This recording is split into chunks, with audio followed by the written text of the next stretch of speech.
26칙은 수시가 없습니다. 수시가 없고 막바로 본칙에 들어가는 건데요.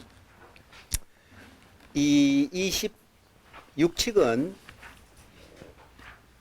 24칙인가요? 그 유철마하고 위산스님하고 둘이 마주해 있는 그 칙이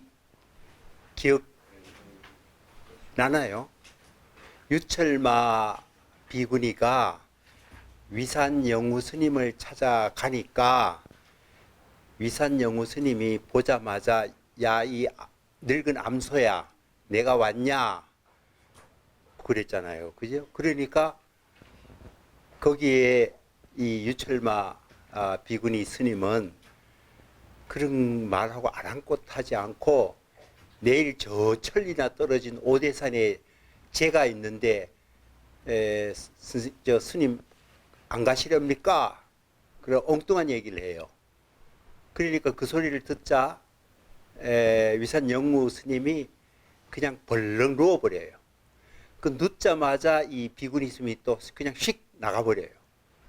그 칙이 굉장히 유명한 칙인데 제가 왜 그 칙을 다시 얘기하냐면은 그 칙은 작가 선지식, 다시 말하면 깨달은 승려들이 배우고 가르치고 하는 수준의 차이가 있는 게 아니고 각자 나름대로 이미 깨친 사람들이 만나서 서로 수작, 주고받고 하는 거래에, 그러니까 어떻게 영향을, 어떤 말과 행동이 주고받느냐.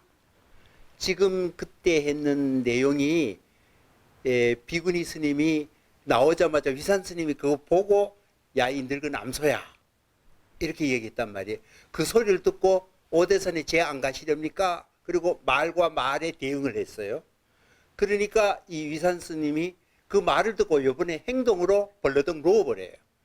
누우니까 그것도 마주해서 그냥 가버려요. 그건 행동 대 행동이에요.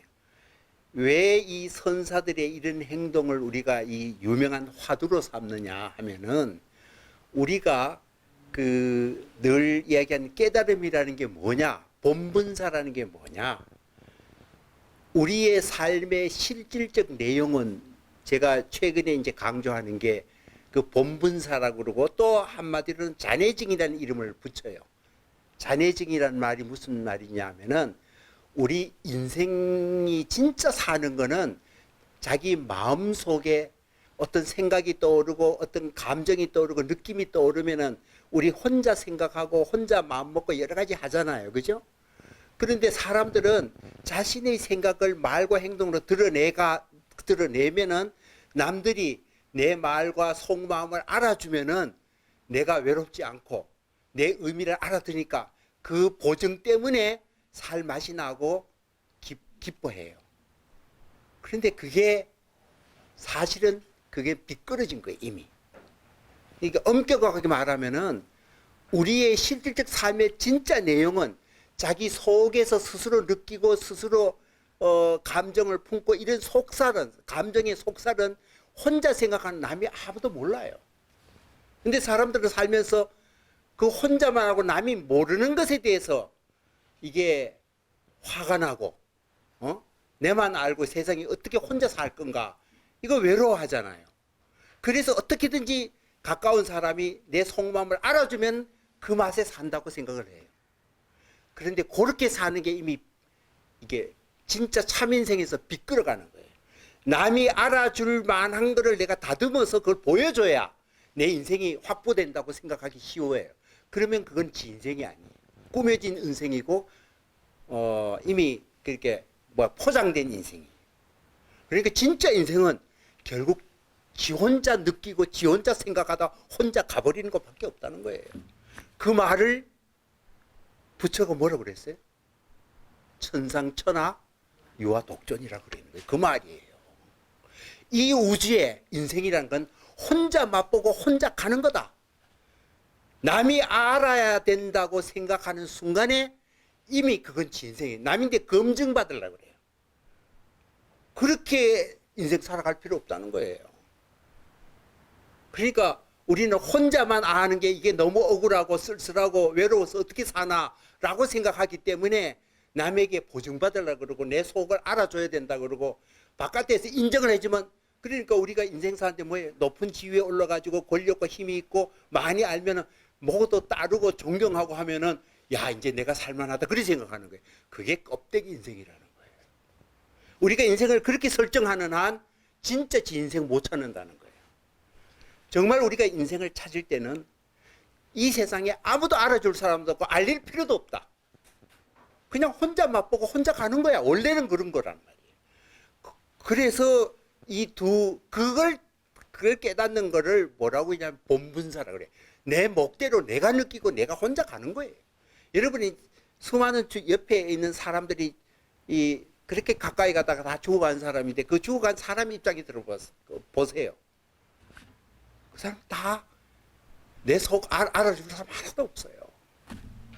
우리가 인생 서로 주고받고 뭐 이렇게 기억하고 뭐 당신이 가면 내가 어떻게 살란 말이냐.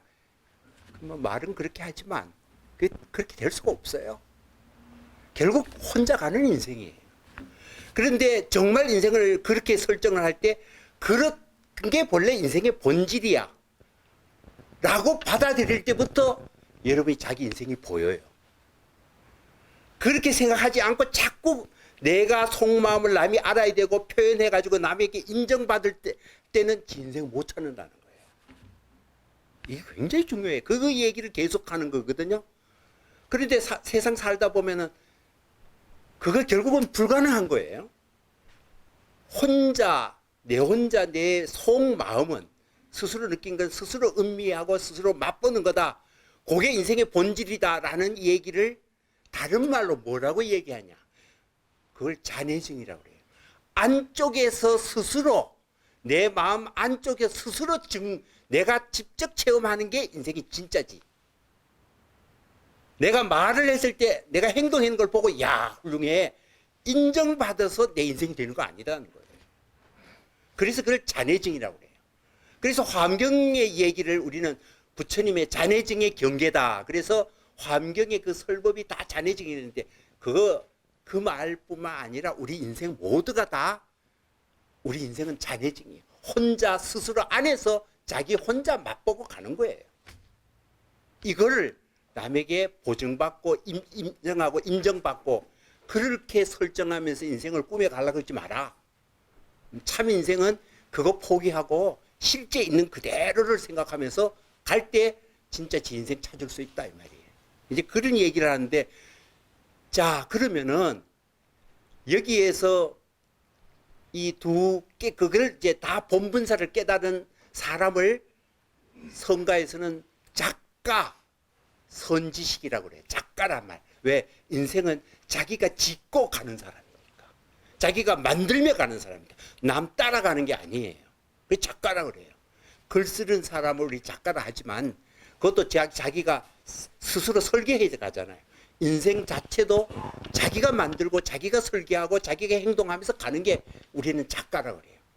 프로그램 짜여진 대로 사회적 가치에 의해서 만들어진 대로 내가 따라가면 내 인생이 안 되잖아. 그죠? 그래서 작가 선지식, 그게 앞선 아주 훌륭한 지식을 가진 작가들, 즉 본분사에 깨달은 사람, 인생의 본질을 깨달은 사람들은 말과 행동을 어떻게 하냐. 그러니까 우리가 말과 행동은 항상 뭐예요? 우리가 어떤 사람의 말을 보면은 그 사람의 말을 저렇게 하고 행동을 이렇게 했으니까 그 말과 행동을 보고 그 사람의 속마음을 내가 너의 뜻이 뭐고 너의 속마음이 뭐고 내가 다 안다. 이렇게 여기잖아요. 그거 알 수 없어요. 간접적으로 대강 짐작은 하지만 진짜 마음의 속사는 아무도 모르죠. 그런데 여러분이 그 스스로 느끼는 자기 감정을 남이 몰라줄 때 너무 억울해하고 막 슬퍼하잖아요. 슬퍼할 필요가 없는 거예요. 그게 인생의 본질이에요. 그러니까 그런 걸 확실히 깨닫고 자기 인생을 혼자서 무소의 불처럼 혼자서 가라 하는 거였죠. 초기 그 부처님의 가르침이. 이제 그런 얘기인데 행동과 말은 그렇게 남의 행동과 그 말을 보고 그 사람 내가 충분히 알아. 데이터 많이 모으면은 저 사람이 어떨 때는 이렇게 행동하고 어떨 때는 이렇게 하고 이렇게 말 썼으니까 그 사람은 이런 사람이야. 그거는 껍데기는 비슷하게 알 수 있는데 진짜 속마음은 알 수가 없어요. 이제 그거를 우리가 확실히 좀 이렇게 받아들여야 된다. 그러니까 우리 인생이라는 게 도대체 뭔지 이렇게 물었을 때 인생은 혼자 가는 길이에요. 혼자 맛보고 혼자 가는 길이에요. 남이 알 수가 없다는 거예요. 본질은. 그래서 작가 선지식들이 아까 24쪽에서 유철마와 그거는 유철마라는 이분은 막 당당하고 기백이 당찬 사람이에요.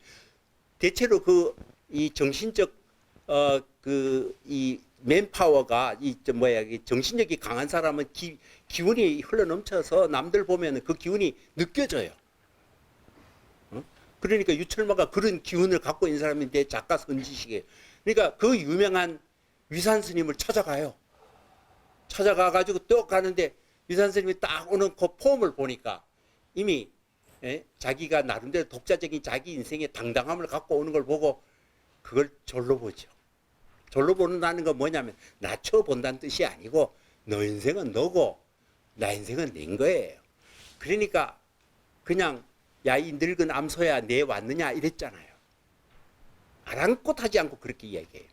그런데 보통 이 비구니 이 스님이는 그 자기가 나름대로 뭔가 있는데 오자마자 자기를 늙은 암소라고 비유하면 일단 뭐예요? 기분 나쁘잖아요. 우리는 남들의 말소리를 듣고 우리 마음이 많이 상하잖아요. 그러나 본분사를 깨우친 사람은 그 말에 휘말리지 않아. 그러니까 늙은 암소야 그러든 말든 이 비구니 스님은 그 말에 조금도 마음이 빼앗기지 않고 자기 삶의 외부적인 자극에 대해서 그 말에 흔들리지 않고 그냥 아무 관계없이. 그래서 제가 지난 시간에 그걸 어떻게 했었냐. 마치 우리가 어느 자기 아는 집에 방문을 하니까 그 집에 제가 자주 방문해 그 집에 개가 주인 보면 꼬리치고 좋아하거든요.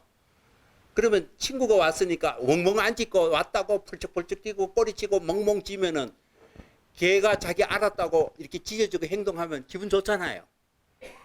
사람이 그렇게가 멍멍 짖는다고 생각해요. 그 말이 늙은 암소야 내가 왔느냐라는 게 마치 멍멍하고 아는 척하는 그거로 받아들인 거예요.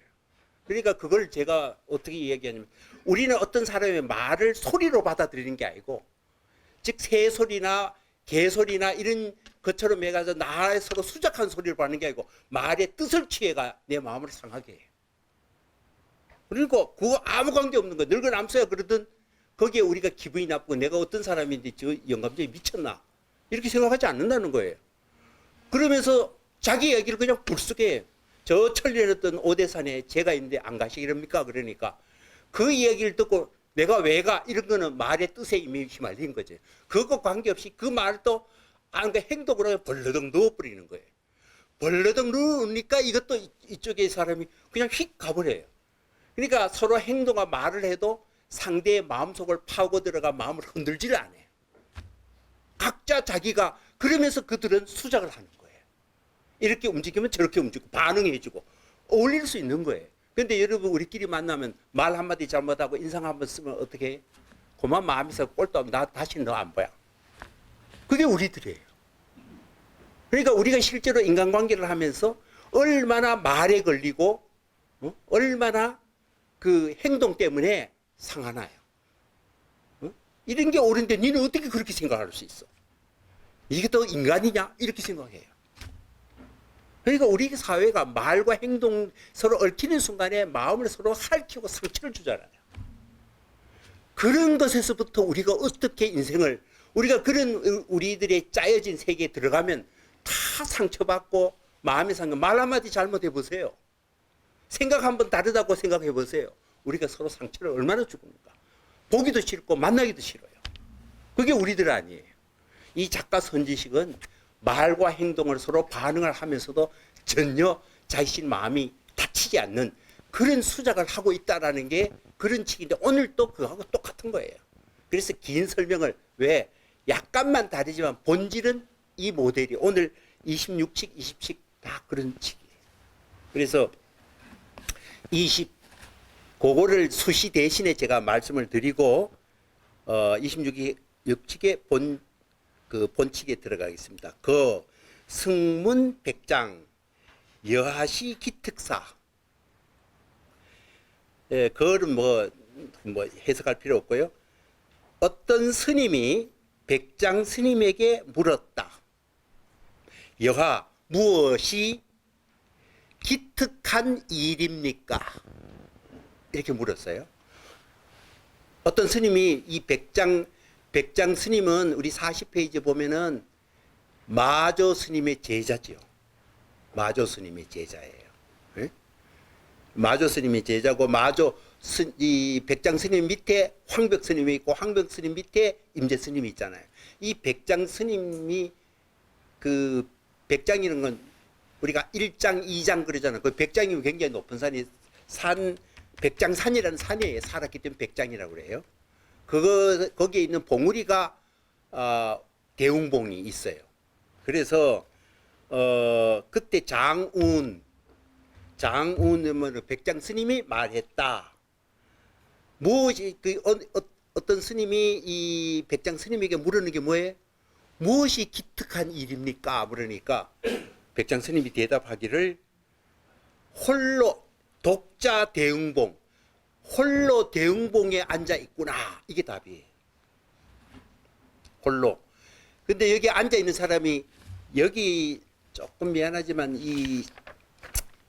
할 수 없어서 제가 이 책을 교재를 했는데 좀 해석 진짜 엉터리 너무 많아요. 그래서 아예 해석 저는 안 봅니다. 본문만 취하려고 이렇게 봐요. 여기에도 보면은 우선 독자 대웅봉 이러니까 이 백장 스님이 내 혼자 이 대웅봉에 앉아 있는 게 기특하다 이렇게 말하는데 장경각본에서는 반대로 네가 내 앞에서 지금 이 봉우리에 이렇게 혼자 앉아 있는 게 그게 기특한 일이다 이렇게 해석했어요. 이것만 해도 이미 반대예요. 그래서 뭐 어떻게 그게 반드시 증거는 없지만 이 흐름상으로 봐서는 그 장경각국의 해석이 맞는 것 같아요. 그 말을 듣자. 그러니까 다시 처음부터 얘기할게요. 어떤 승려가 백장 스님에게 찾아와서 무엇이 특별한 일입니까? 이 말이에요. 뭐가 특별하지요? 이렇게 물으니까 네가 여 앉아 있는 게 특별하지 이 말이에요. 그러니까 그 말 듣자 이 백장 스님이 뭐라고 해요? 절을 푹푹하게 대뜸 그냥 절을 하니까 백장 스님이 절하자마자 깃방망이 때려 그래요. 그러니까 여기도 한 번씩 주고받고 말하고 한 번씩 행동 대 행동을 해요. 그러니까 아까 그 유철마 비구니하고 위산 스님하고 관계하고 똑같아. 다만 그때는 위산 스님이 먼저 오는 거 보고 늙은 암소야 그랬지만 여기는 승려가 먼저 물어요. 우리가 이제 다른 책에도 보면은 이런 말을 해요. 호랑이 굴에 들어가지 않으면은 어찌 호랑이를 잡을 수 있겠는가? 그거를 한문으로 뭐라 그랬어요? 네?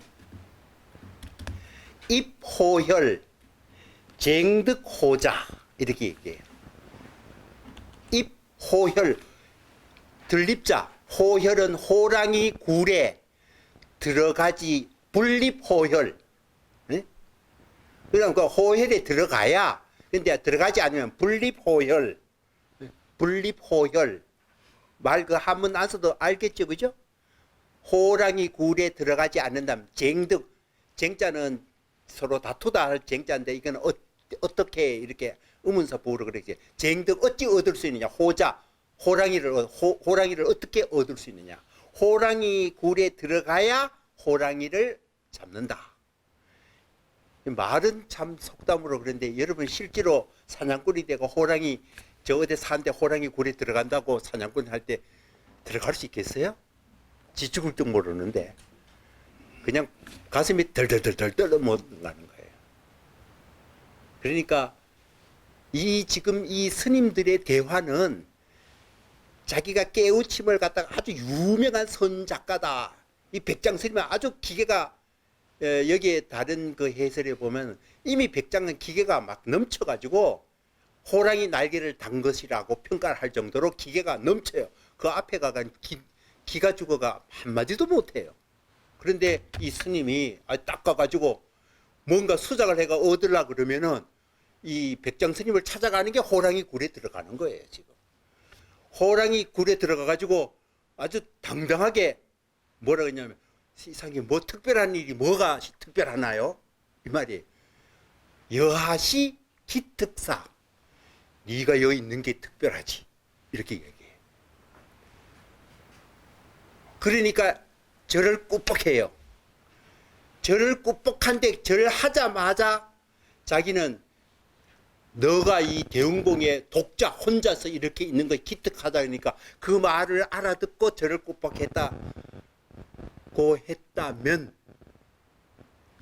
참고로 이 두 분 다 수준이 다 그거 본문사를 깨달은 사람, 본문사의 작가 선지식이에요. 그런데 이제 한 가지 먼저 얘기할게요. 여러분 누가 저인데 제가 뭐 강의하고 대학교 교수질 했다고 제자나 누가 아는 사람이 아이고 교수님 하고 막 인사 일을 하면 뭐예요? 제가 울줄대죠. 절 해주니까 내가 존경받으니까 내가 대우받으니까 그게 헷가닥 가는 거예요.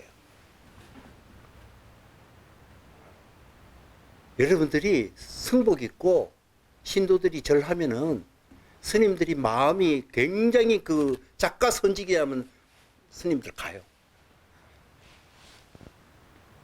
그러니까 절이라는 게 이게 뭐냐면은 절해준다는 게 상대를 진짜 마음을 흔드는 거예요.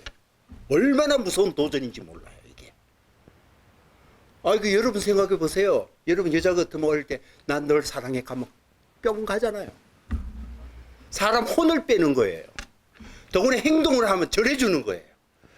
겸손하게 손을 모고 하면은 그 받는 사람은 혼이 뿅, 그 순간에 뿅 가게 돼 있어요. 그걸 어떻게 평가하냐면 이게 호랑이, 아까는 호랑이 굴 들어가는 게 무엇이 기특하십니까? 기특하니까 요거 묻는 게 호랑이 굴 들어가는 거예요.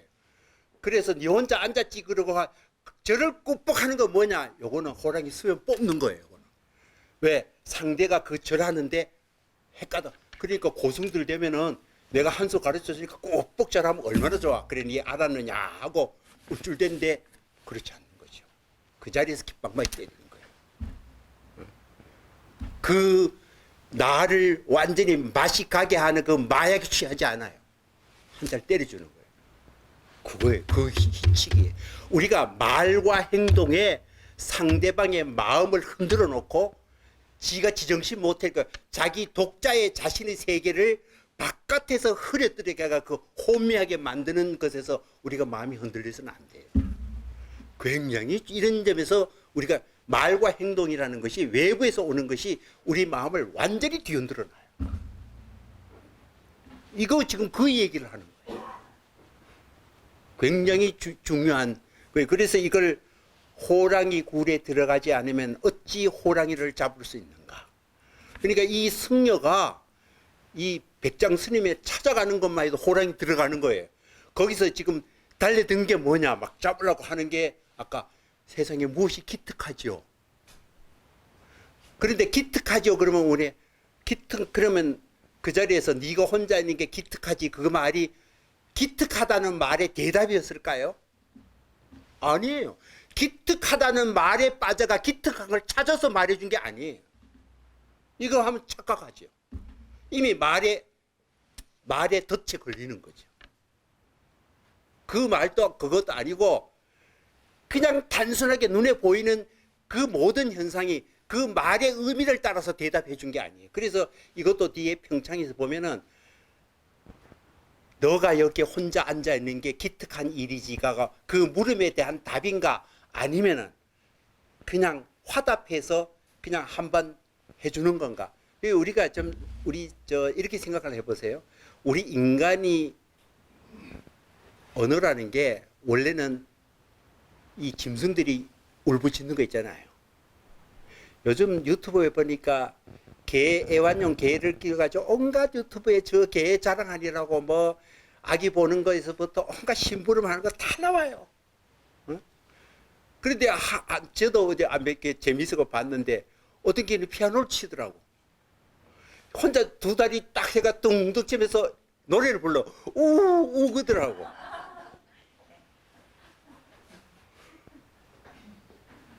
그런데 우리는 사람의 소리를 듣고 피아노를 치니까 개가 우우 그러면 우리는 저거는 개소리다. 우리 사람 소리는 차원이 달라. 이렇게 생각하지만 이 다른 동물이 들으면 우리도 소리예요. 그냥 소리예요.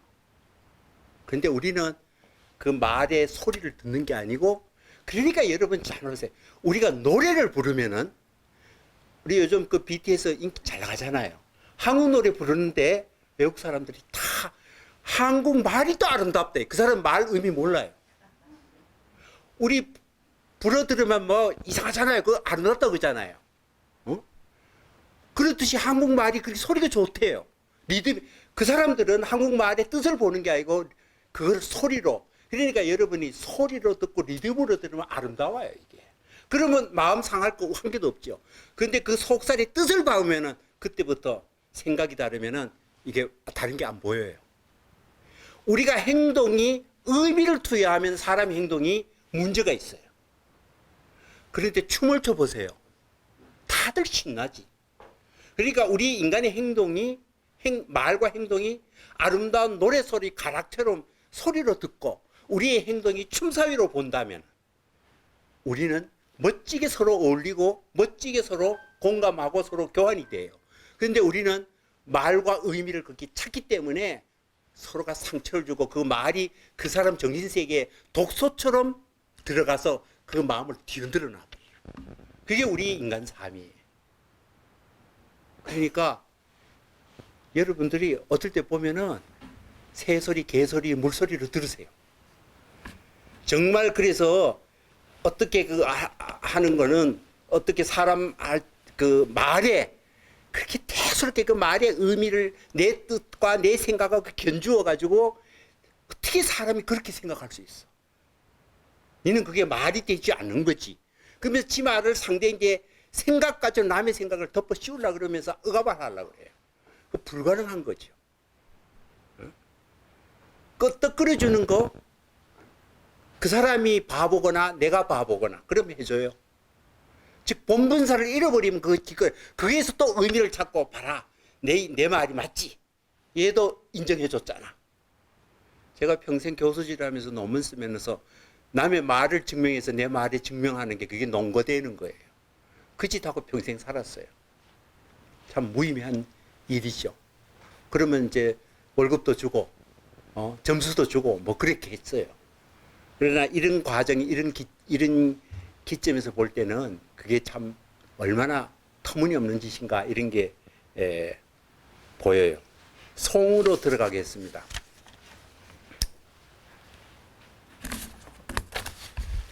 송은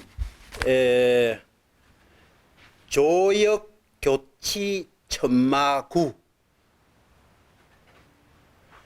조역은 조사의 영역이에요. 조사라는 건 이 선불교에서 조 그러면 대체로 뭐예요? 달마 조사를 이야기해요. 몇 조 그러면 그건 다르지만은 그냥 조 그러면 달마 조사예요. 즉 선불교를 개척한 사람. 그러니까 조사의 영역, 선의 영역, 조사의 영역을 서로 교대로 마주 다 여기저기 막 뛰어다닌다 이 말이에요. 그러니까 선의 자유로운 영역을 마음껏 휘젓고 다닌다. 이걸 조역교치라고 이렇게 해요. 누가? 천마가. 하늘을 나는 말이 천마가 아니고 천마의 국가는 망아지 구자지요. 천마의 새끼예요. 천마는 누굴까? 마조지요. 마조 스님의 제자가 백장 아닙니까? 그게 마조군은 백장 스님을 얘기해요. 백장 스님이 조역을 교치한다 이 말이에요. 꼭 그래도 이제 이 시니까 뭐 그렇게 얼마든지. 그러니까 천마구가 조역을 교치하다. 즉 마조의 제자인 백장 스님이 달마조사가 깨달은 선의 자유로운 경지를 마음껏 휘젓고 다닌다. 이거 첫 구절이 그런 거예요. 백장 스님이 뭐라고 이야기하냐면 무엇이 기특한 일입니까? 그러니까 네 앉아있는 게 기특한 거지. 그런데 물론 의미를 해석하면요. 이 깨달음의 관점을 보면 우리가 일거수일투족 한순간 한 티끌 속에서도 다 이 세상은 신비하고 기특하고 완벽해. 그런 의미에서 세상에 기특한 게 뭐 따로 있나? 너하고 내하고 마주 앉거나 너가 지금 있는 것도 이거 우주의 신비한 현상이지 이렇게 말할 수 있는데 그렇게 말하면 뭐예요? 그 질문의 뜻을 취하고 뜻에 따라서 말하는 거예요. 그거 아니라는 말이에요. 대체로 해석을 하는 거 보면 그렇게 해석해 놨어요. 그거는 선의 영역을 뜻풀이하고 사람의 말에 휘말려 들어간 걸 다 끊고 네 독자적으로 스스로 맛보는 정신을 잃지 말아라고 가르치는데 자꾸 그걸 휘말려가 말의 뜻을 찾아보면은 생각을 하게 되고 생각을 하는 동안에 자기 혼이 빠지죠. 네가 스스로 느끼는 세계에서부터 딴 데 말에 빠져가지고 생각에 빠지면은 혼이 빠지는 거죠. 자기의 느낌, 스스로 내 것이라고 느끼는 그 의식, 자각의 의식이 없어져 버리는 거예요. 응? 그러니까 뭘 하든지 내가 스스로 지금 깨어있다. 내가 내 의식이 지금 이렇게 활동하고 있구나라는 그 생각을 버리면 안 된다는 거예요. 그게 삶의 내용이니까. 보통은 하다 보면 남의 말에 빠지면 지가 멍해가 그 말이 막 싸우고 막 그 이치 따지고 증거 따지고 할 때 내가 왜 이치도 하는지 이때 내가 산다는 의미 그 속에 뭘 왜 중요하지 이런 게 없어져요. 그냥 그 싸움 자체가 문제가 돼요. 자존심 다투는 자체가 문제가 돼요. 그 혼이 빠지는 거죠, 그게. 그걸 뭐라 그래요? 그걸 지난번에 상신실명 또는 총루라 그랬죠. 혼이 빠지는 게, 즉, 상신의 몸도 잃고 정신도 잃는 것. 그러니까 무슨 생각 따지고 막 말의 이치 따지고 그렇게 하다 보면은 자기 의식, 자기 말을 부리는 그 과정 속에서 자기가 살아있는 의미의 순간순간 의미를 다 놓친 거예요. 그게 혼 빠지는, 그건 해골바 같이 굴러가는 거하고 똑같은 거죠. 살아있어도 사는 게 아니라는 거예요. 그게. 일거수일투족 순간순간마다 자기 인생의 그 따끔거리고 펄떡펄떡 뛰는 생명의식의 의식을 놓쳐서는 안 되지요. 왜 그렇게 생각하는지, 왜 그렇게 마음먹어야 되는지 그 생각을 다 잊어버리잖아요. 그걸 상신실명한다. 그래서 해골바가지가 막 굴러다닌다. 그런 말을 했는 거 아니에요. 죽어서 해골바가지 굴러다니는 게 아니고 살아서 생각을 해도 그 지 생각도 아니고 혼이 빠져가 그냥 남의 말 듣고 자기도 동의하고 나도 막 주장을 하고 내 말을 남에게 입증시키려고 그러고 내가 맞지 그거 그 생각이 혼 빠지는 거죠. 그게 지 사는 거 아니잖아요. 그걸 지금 얘기하는 거예요. 그러니까 조욕교치 천마구는 백장 스님은 닮아가 깨달은 깨달음 세계, 자기 인생의 내밀한 스스로 맛보는 세계에 깨어있음을 전혀 그 세계만 달리지 외부로 오는 자극과 행동과 말에 휘말려가 지 혼 빠지는 그런 일은 없다. 그렇게 얘기하는 거예요. 그 다음에 화문, 서권, 부동도. 화문은 교화의 문이라는 뜻이 가르침에. 그러니까 이 가르칠 때 이 선사들이 때로는 제자들도 가르치고 그 밑에 이 선의 세계를 배우러 오는 사람이 많잖아요. 그죠? 그럴 때 가르침도 해줘야 되잖아요. 근데 이 선사가 자기 자신이 깨닫은 본분사를 스스로, 그러니까 어떤 사람이 자기 생명의식에 스스로 맛보도록 해야 되지, 내가 가르칠 때 그 말에 빠져가지고 정신 잃은 놈 보면 진짜 혼을 내줘야 돼요. 이 가르치는 게 쉽지 않아요. 왜? 남의 영혼 속에 내가 들어갈 길이 없으니까. 결국은 지가 알아서 해야 돼요. 그래서 자기가 깨달았을 때 어떻게 생각하고 어떻게 말하는가를 보여주는 방법밖에 없죠. 속에 들어가는 걸 말과 글로 막 조리조리 있고 앞뒤 다다 맞죠. 그건 거짓말이에요. 쇼하는 거예요. 그리고 방법이 없어요. 좀 지가 해야 되지. 그래서 여기에 평창에 나온 말인데 아주 중요한 게 있어요. 종사가 등한 불견 타수영처 이런 말을 써요.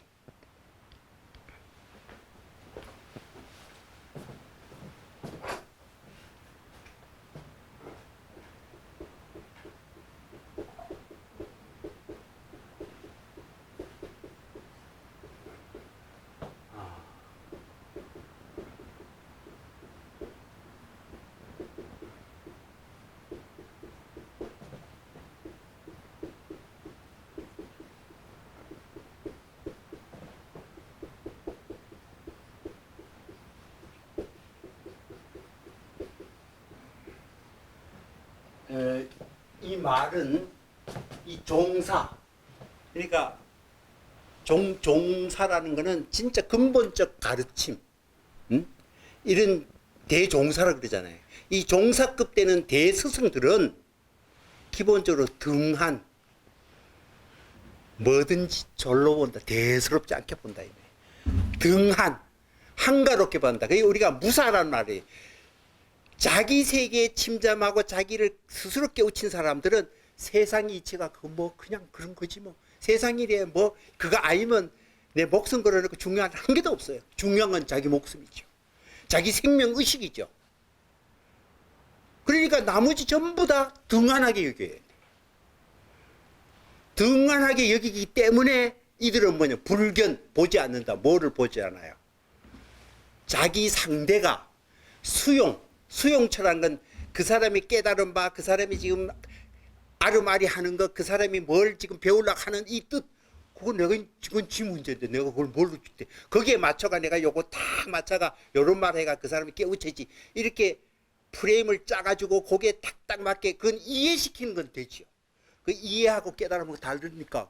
그러니까 진짜 종사는 어떻게 이야기하냐. 상대가 어느 놈이든지 전혀 아랑곳하지 않는다는 거예요.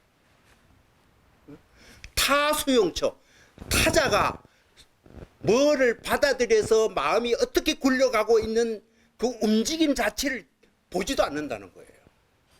중요한 거는 내 자신 세계의 생명의식의 깨달음 세계를 그냥 표현할 때, 그러면 어떻게 했냐. 그걸 표현할 때는 뭐냐, 상대를 지금 고개 짜맞추기 해가 뭐를 이렇게 기술적으로 가르친다는 생각 자체가 이미 그거 절실하지 않는 거예요. 오늘 이 가르침이 굉장히 중요해요. 그때도 마치 호랑이 앞에 그 아가리 앞에 자기 몸을 뉘어가지고 자, 날 잡수시오. 네 마음대로 뭘 하면 뭐고. 이런 정도로 호기롭게 지 생각에 몰빵을 해서 자기 깨달은 세계를 얘기해야지. 상대에 맞춰가지고 온갖 머리 굴려 해가지고 짜맞추니까 요 말하면 요놈이 깨달을 거다. 옛날에 그랬잖아요. 그게 줄탁동시. 줄탁동시는 뭐라고 그랬어요? 응? 줄탁동시는 둘 다 뒤진다 이렇게 얘기했죠. 네가 깨우치려고 그럴 때 아래에서 깨어날 때 내가 그걸 탁 깨지면 딱 맞아가 깨우친다. 그게 사기라는 거예요. 말 못이잖아요. 그런 것이, 그러니까 이 대종사들은 상대가 어떤 레벨이 지금 어떻게 알아요? 그 레벨에 맞도록 그 우리가 뭐지, 어떤 사람이 대종사라면 온갖 사람의 타자의 마음 레벨과 속을 다 읽고 있다고 우리는 혼자 상상하지요. 그런 거 없어요, 세상에. 그런 믿음을 잊어버려요. 무슨 도사가 남의 정신세계를 어떻게 다 알아요? 말이 안 되는 소리에 황된 우리가 꿈을 그냥 상상을 꾸리면서 전부 신비화하고 있어요. 세상에 그런 거 없어요. 어떻게 남의 정신의 움직임을 우리가 다 알 수 있어요? 알 수 없어요, 그거. 그런데 저 도사는 남의 마음을 따니까 그 어떤 순간에는 이렇게 다 가르치니까 딱 적격에 맞아가고 마치 저 사람이 깨어나듯이 하는데, 우리는 상상의 절대 신처럼 뭔가 꾸며가지고 세상에 뭐 이치가 옮아간다고 좀 착각하고 있잖아요. 우리 마음속에 상상의 나래는 그렇게 해도 실제로는 그런 거 없다.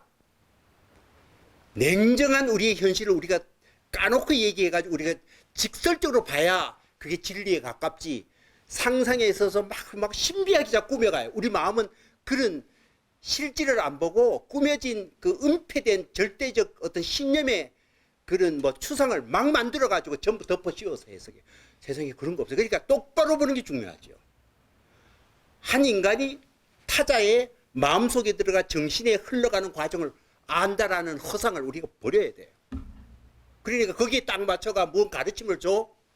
줄탁동시? 줄탁동시 하면 둘 다 죽는다. 그 말 나왔잖아요. 우리는 그때 줄탁동시 가면 무엇이니까, 야, 맞아, 줄탁, 제가 줄 하면 탁 해주세요. 그거는 우리의 상상에서만 존재하는 신비주의의 일종이에요. 있을 수 없는 일이에요. 우리가 그런 기교에, 생각의 기교에 빠져가지고 우리 자신을 얼마나 속이는지 몰라요. 그런 허상에 우리가 빠질 필요가 없다. 응? 뭐 이야기 또, 예. 그런데 자, 그러면 이 가르침의 이야기하는데, 그런데 가르치는 건 또 내가 진실을 다해서 그냥 잘못하면 내 가르침이 너를 더 물들게 하고 더 독소를 빠지게 할 수 있으면 그건 어쩔 수 없는 거고, 내가 내 깨달음의 세계를 진짜 이거는 진심을 다해서 그냥 딱 던지면은 네가 알아듣지 말든지 할 수 없다. 그렇게 가르침을 줄 수밖에 없다는 거예요. 또 한 개는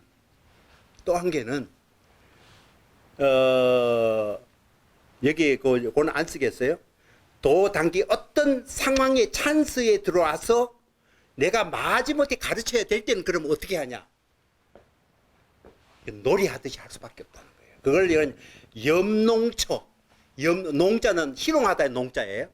염은 들여다니는 거예요. 우리가 어떤 걸 이렇게 진짜 가르쳐야 할 때는 그것이 내 생명의 놀이 과정의 일부분으로, 하나는 내 깨달음의 세계를 진솔하게 내놓고, 하나는 어쩔 수 없이 나도 내 생명의 놀이 과정 하듯이 표현해가지고 즐겁게 할 수밖에 없다. 네 레벨을 내가 다 짐작해가 너희한테는 적격이 방편적 지식으로 요 수준에서 이렇게 딱 하면 네가 알아들을 거야. 그런 상상의 쇼를 하면 안 돼요. 응? 머리 굴려가지고 그런 상상하면 안 된다 이 말이에요. 그러니까 가르침, 그래서 여기에 화문이라는 건데, 가르침을 할 때도 화문의 권서 주고 펴는 거는 내 정신을 주고 펴고 말고 하는 건 내 방식으로 상황에 따라 할 수밖에 없지. 수행에 로얄 로드 딱 깔아놓고 누가 이렇게 가르치면 나도 그렇게 한다, 이때 하면 거짓이 있어요. 모두가 동일한 수행의 코스를 딱 만들고 이렇게 하면 이 레벨에 올라가고, 이렇게 그런 건 없어요. 왜? 가르친 사람과 배우는 사람의 정신 레벨 환경이 다 다른데, 참고는 될 수 있어도 그건 다 달라. 그래서 우리가 같은 진흙을 가지만 거기에 남기는 자국은 다 흔적이 다르다 이 말이에요. 대체로 어떤 프레임 속에 이렇게 우리가 수행을 하고 가르치면 가는 길이 있지만, 권서, 그러니까 걷어들이고 말고 이런 건 마음대로 우리가 그런 가르침을 해야 되지만, 그거는 상황 따라서 모두가 다른 길을 갈 수밖에 없다. 이게 가르침의 사실은 진실이에요.